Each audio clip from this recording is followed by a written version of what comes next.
पूरे बिहार के अंदर में यह आवाज बुलंद देश की सरकार को आगाह किया है। इस देश के अंदर में जातीय जनगणना को हर हाल में लागू करना होगा। याद करिए 2011 में पार्लियामेंट के अंदर में आदरणीय श्री लालू प्रसाद जी, आदरणीय मुलायम सिंह जी, आदरणीय शरद यादव जी ने, मनमोहन सिंह जी की सरकार थी, सदन के अंदर में जातिगत जनगणना के सवाल पर सरकार को बाध्य किया था। इस देश के अंदर में अगर बाघ बाघिन, मोर मोरनी और पशु पक्षियों की गणना हो गई है तो आम और आवाम की गणना होनी चाहिए। अगड़ा हो या पिछड़ा हो, दलित हो या महादलित हो, कमजोर तबके के लोग हों, उन सभी का गणना करना एक बार अनिवार्य है। 1931 में अंग्रेज के राज में इस देश के अंदर में जातिगत जनगणना हुआ था। तब से लेकर अभी तक इस देश के अंदर में जातिगत जनगणना नहीं हुई। वास्तविक आकलन करने का मैकेनिज्म इस देश की सरकार के पास नहीं है। इस देश के अंदर में आज आजादी के 75 साल बीत गए, लेकिन 100 रुपया जब देश से चलता है तो पंचायत और गांव तक आते आते 1 रुपया बचता है। ये बड़ा सवाल है गैर बराबरी का। जो गरीब है गरीब होते जा रहे हैं, जो कमजोर है कमजोर होते जा रहे हैं। जब तक इसका कोई आकलन नहीं होगा, कोई मैकेनिज्म नहीं होगा, तब तक आप देश की योजना आकार जो बनाते हैं, उन्नयन के रास्ते अख्तियार करने के लिए आप कार्यक्रम के जो हिस्से बनाते हैं, उसको लागू करने के लिए इन चीजों का आकलन जरूरी है। देश के अंदर में जब ये एनडीए की फर्स्ट सरकार थी, देश के पूर्व वित्त मंत्री मरहूम नेता अरुण जेटली जी ने रफ्तें जारी की थी।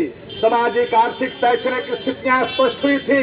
इस देश के अंदर में 6 लाख परिवार भीख मांग के खाते हैं। लालू जी ने पूछा था कि कौन जाति के लोग हैं जो भीख मांग करके खाते हैं। 13% लोग इस गांव में जो एक मकान में रहने पर विवश है, एक कमरे में रहने पर मजबूर है, वो कौन जाति के हैं, वो किस धर्म के हैं, किस वर्ग के हैं, किस जाति के हैं, यह आकलन जरूरी बनता है। 51% लोग इस देश के अंदर में दिहाड़ी मजदूर है।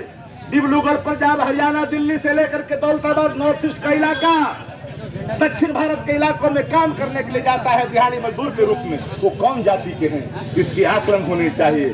23% युवा और युवतियां इस देश का उच्च शिक्षा ग्रहण नहीं करती है, वो किस जाति का है। जब तक इसको आप जानेंगे नहीं, जातिगत जनगणना ही एक ऐसा मैकेनिज्म है जिसके आधार पर शैक्षणिक, आर्थिक और सामाजिक आप इन चीजों को जातिगत जनगणना के माध्यम से जान जा सकते हैं। इसलिए राष्ट्रीय जनता दल जब इन सवालों को लेकर के पिछले बिहार विधानसभा में, जब मैं भी सदन का सदस्य था, मेरे सामने पूरे सदन के ने इसको बहुमत से पारित कर करके ही नहीं बल्कि ध्वनि मत से, सर्वसम्मति से पारित करके देश की सरकार को दिया कि देश में जातिगत जनगणना होनी चाहिए। इस देश के वर्तमान हुकूमत और देश के प्रधानमंत्री आदरणीय नरेंद्र मोदी जी को अत्यंत पिछड़ा हिंदुओं से नफरत हो गया है। वो नहीं चाहते कि जातीय जनगणना हो, राज्य करा ले। अरे राज्य कराने से देश की वास्तविक स्थिति कैसे पता चलेगा। सवाल बिहार का नहीं, सवाल देश का है। और देश संघीय व्यवस्था पर हमला करने वाले अधिनायकवादी इस देश के जो प्रधानमंत्री हैं, इन चीजों से पल्ला झाड़ना चाहते हैं।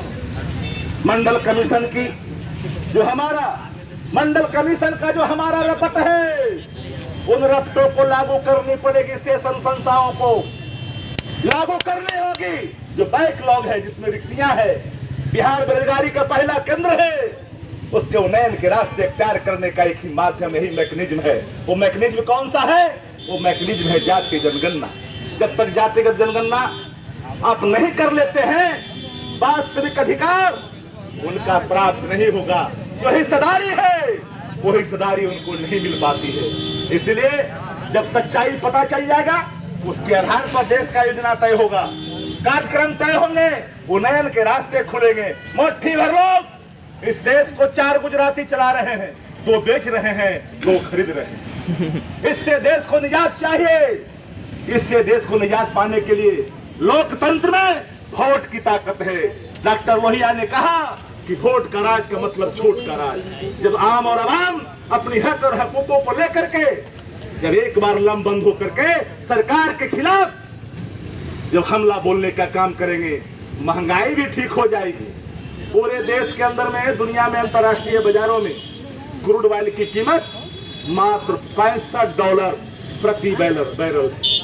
उसकी कीमत देश के अंदर में 42 रुपये होनी चाहिए। टैक्स जोड़ दे भारत सरकार का, राज्य सरकार का, तो 45 रुपये होता है। लेकिन 43 रुपया स्वयं भारत की सरकारों ने कर लगा रखा है। बगल का पड़ोसी मुल्क जहां पर डीजल पेट्रोल की कीमतें 52 रुपये, इस देश के अंदर में क्यों? सिलेंडर, कहा था कि आग के धुआं साफ करने चले हैं नरेंद्र मोदी, अब आग से आंसू इतना गिर रहा है कि 1000 रुपये सिलेंडर हो गया।